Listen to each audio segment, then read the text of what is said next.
What if everything you thought you knew about ancient history was wrong? The stories we learn in school, the timelines we've memorized, they paint a picture of isolated civilizations, separated by vast oceans and impossible distances. But what if that's a lie? What if hidden in plain sight are objects that completely rewrite the human story? Imagine artifacts from civilizations thousands of miles apart, bearing impossible similarities. Could these unexplained objects be the missing puzzle pieces to a forgotten global network? A network that forever changes our understanding of humanity's past, the past that's more complex, more interconnected, and far more mysterious than we ever imagined. Let's start with a single, baffling object. This is the Piri Reis Map. It was compiled in 1513 by an Ottoman admiral. On the surface, it looks like a typical old map. But look closer. It charts a coastline that looks suspiciously like Antarctica.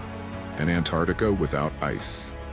A continent that wasn't officially discovered until the 19th century. How could a 16th century mapmaker have this information? How did he chart a coastline that was supposedly hidden under a mile of ice for thousands of years? This map is a historical glitch, an anomaly. It's an object that defies conventional timelines and challenges the very idea of what was possible in the ancient world. It begs a question: what if ancient civilizations weren't isolated? What if they were connected in ways we've yet to comprehend? This map is not an isolated incident. It's the tip of a historical iceberg. It's the first clue in a global scavenger hunt. In this video, we're not just looking at one anomaly. We're exploring a series of mind-bending discoveries, objects, myths, and knowledge that whisper of a hidden truth about our past. We're going to uncover Egyptian mummies with traces of plants from the Americas, and we'll show you why that's a monumental problem for historians. We'll explore massive stone heads in Mexico with unmistakably African features. And we'll show you how ancient people across the globe seem to have shared the same scientific and mythological knowledge. We're about to go on a journey that will challenge everything you believe about how early civilizations interacted. Get ready to have your mind blown. Last time, we opened the door to a world of historical anomalies. We saw how a single map can challenge everything we know. But the Piri Reis Map isn't alone. The whispers of ancient connections aren't found in books. They're carved in stone, buried in soil, and even preserved in human remains. These aren't just strange coincidences. They are physical evidence, tangible proof that the world of the ancients was far smaller and more interconnected than our history books claim. Let's travel back to ancient Mexico, to a civilization that flourished thousands of years before the Aztecs, the Olmec. They are known for many things, but nothing is more striking than their colossal stone heads. These massive sculptures, some weighing over 50 tons, were carved from single blocks of basalt and moved dozens of miles across difficult terrain. They are a monumental achievement. But look closely at their faces. Full, fleshy lips, broad, flat noses. Distinctive features that bear an uncanny resemblance to the phenotypes of West African people. For decades, archaeologists have debated their origin. The prevailing explanation is that these features represent the baby face of the Olmec people. But is that a plausible explanation? Is it a coincidence that these heads, found thousands of miles from Africa, look so much like people from a different continent? Could these truly be portraits of individuals who sailed across the Atlantic? Or is it a fluke of artistic style? The debate continues. But the visual evidence is undeniable. When you look at these faces, you can't help but ask, is this just a stylistic choice, or is it a portrait of a forgotten transatlantic visitor? The very existence of this question forces us to reconsider the possibility of pre-Columbian contact. Now let's move thousands of miles away to the sands of ancient Egypt. In the 1990s, German scientists conducted toxicology tests on the mummified remains of pharaohs and nobles. They were looking for clues about diet and health. What they found, however, completely upended historical understanding. They found traces of cocaine and nicotine. Now think about that for a moment. The coca plant, the source of cocaine, is native to the Andes Mountains in South America. The tobacco plant, the source of nicotine, is also indigenous to the Americas. These plants did not exist in the Old World until after the voyages of Columbus. How did these psychoactive substances find their way into the bodies of ancient Egyptians, thousands of years before any documented transatlantic voyage? The discovery was so controversial that many scientists immediately dismissed it as contamination. But subsequent tests, conducted on different mummies from different museums, yielded the same shocking results. If it wasn't contamination, what was it? Did ancient Egyptians have trade routes that spanned the Atlantic?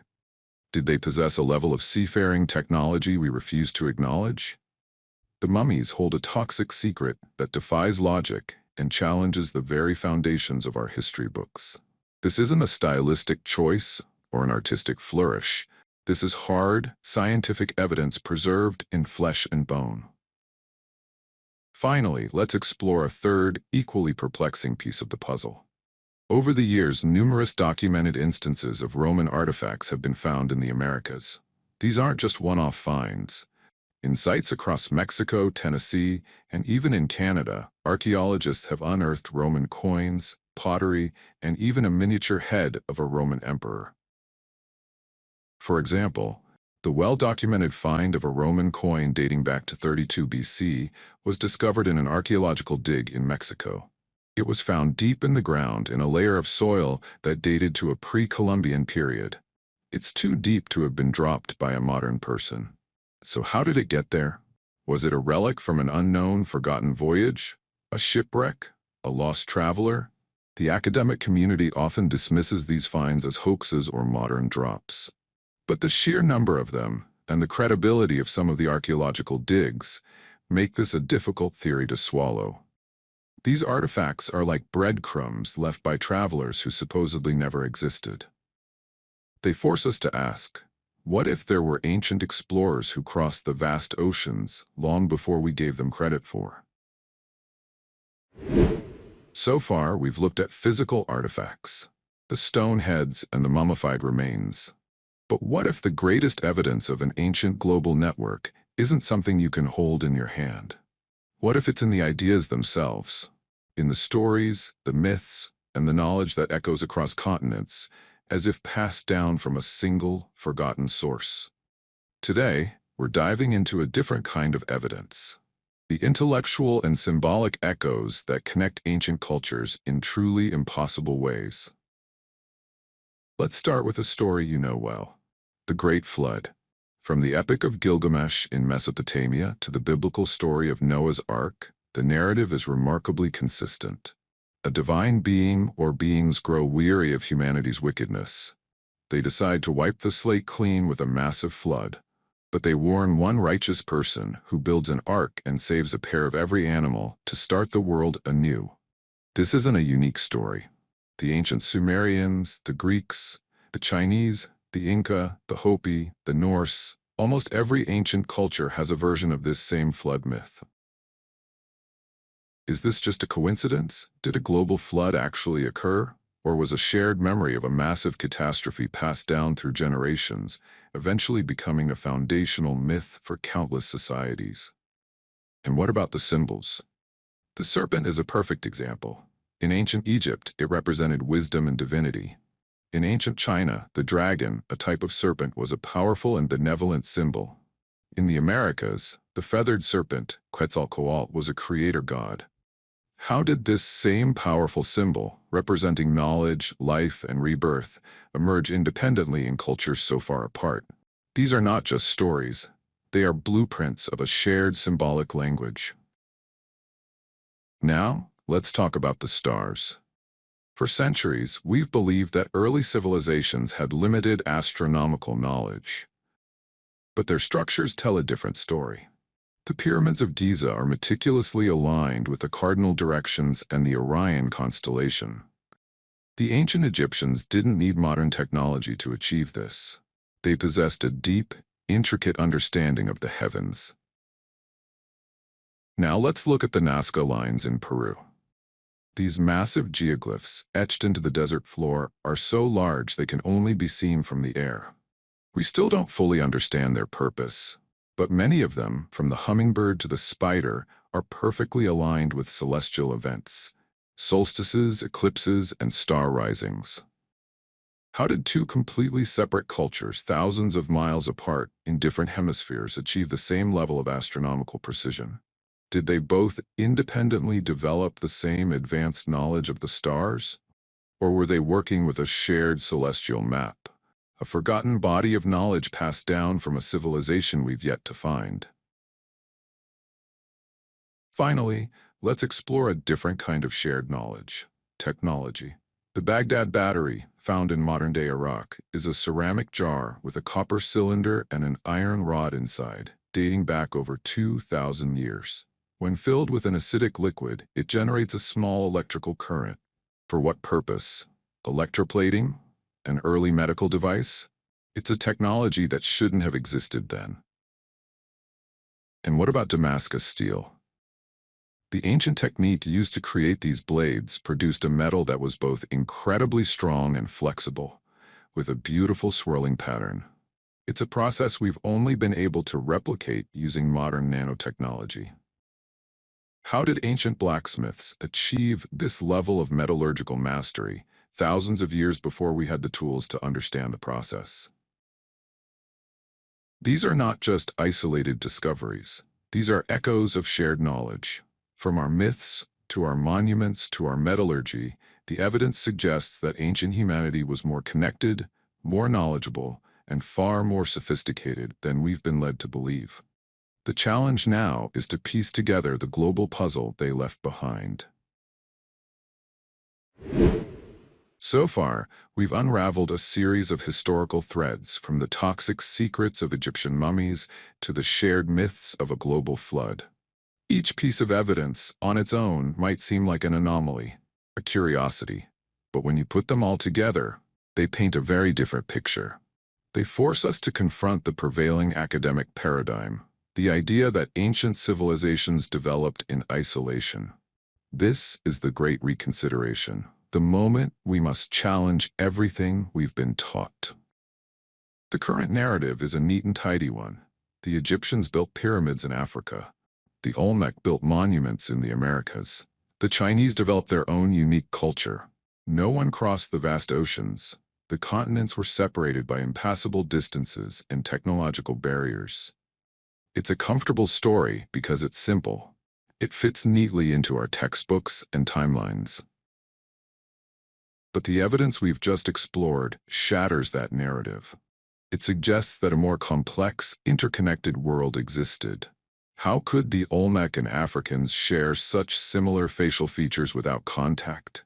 How could the Egyptians have access to plants from a continent they supposedly never knew existed? How could the Roman coins end up in pre-Columbian sites? These aren't just one-off coincidences. They are anomalies that, when viewed as a whole, form a pattern. A pattern that points to ancient explorers, sophisticated navigational techniques, and a level of global trade that our history books refuse to acknowledge. This evidence forces us to ask the impossible questions. What kind of ships could have made these voyages? Were there currents or technologies we've forgotten? Could the lost knowledge we saw in ancient astronomy and metallurgy have been part of a shared, global science? Some scholars propose radical theories. Could there have been a forgotten advanced civilization, a mother culture, that seeded knowledge and technology across the world before being lost to a global catastrophe? Was this the civilization that built the structures we can't explain, like the Baalbek megaliths, and taught the rest of the world about astronomy and navigation? This might sound like science fiction, but when you look at the evidence, the impossible questions start to sound a lot more plausible than the conventional explanations. The existence of these artifacts suggests that the human story is far older and more complex than we've ever been told. This isn't about proving a specific theory is correct. It's about opening our minds to the possibility that the linear progression of history is a myth. The story of humanity isn't a straight line. It's a rich, tangled web of connections, discoveries, and forgotten chapters. The artifacts we've explored aren't just curiosities for a museum. They are a call to action. They urge us to look at the past with fresh eyes, to question established narratives, and to embrace the possibility of complex, interconnected ancient societies. The next time you look at a history book, remember the Piri Reis Map, the Olmec heads, and the Egyptian mummies. Remember that the past is still whispering to us, if only we are willing to listen. The Great Reconsideration is a journey from certainty to curiosity, from a simple story to an endless mystery. The truth is out there, waiting to be rediscovered. We stand at a crossroads of history. We've explored the echoes of a lost world, witnessed the incredible resilience of a people who adapted to an epic flood, and challenged our very definition of what makes a civilization. But the truth is, this is just the beginning. Imagine Australia's vast continental shelf, a sprawling landscape of over 2.5 million square kilometers, most of it unexplored. For every one discovery we have made, there are countless more waiting to be found. The technology we use today is only the first step. The future of discovery lies in a new generation of high-resolution seafloor mapping, autonomous underwater vehicles, and even deeper, more sophisticated archaeological techniques. This isn't just a mission for scientists. It's a monumental journey for all of humanity. These sunken cities are more than just ruins. They hold the potential to rewrite our entire understanding of human migration. For decades, our textbooks told a story of our ancestors traveling across land bridges, settling in a predictable, linear fashion. But the story of Australia's submerged continent suggests a far more dynamic and complex narrative. It shows us that early humans were not just surviving, they were thriving in complex coastal societies, adapting to a world that was in constant, dramatic flux. This evidence could change the timeline of human ingenuity and innovation forever. This is a powerful moment, not just for archaeologists, but for all of us who care about our shared past. These discoveries are a testament to the incredible depth of Indigenous Australian history, a history that has been continuously woven for over 65,000 years. They validate ancient oral traditions and provide a tangible, breathtaking connection to a sacred past. The story of Australia's sunken cities is not just a scientific finding. It is a profound cultural awakening, proving that a history once dismissed as myth is in fact a monumental reality. But this new chapter comes with a responsibility. The ocean, while preserving these sites, is also a constant threat to them. Rising sea levels, ocean acidification, and human activities like deep-sea trawling and resource extraction put these priceless historical libraries at risk. They are a warning, a glimpse of what we have lost, and a reminder of what we must protect. So, where do we go from here? This journey into the deep isn't just for a few specialized researchers, it's for all of us. This is your invitation to be a part of this unfolding story.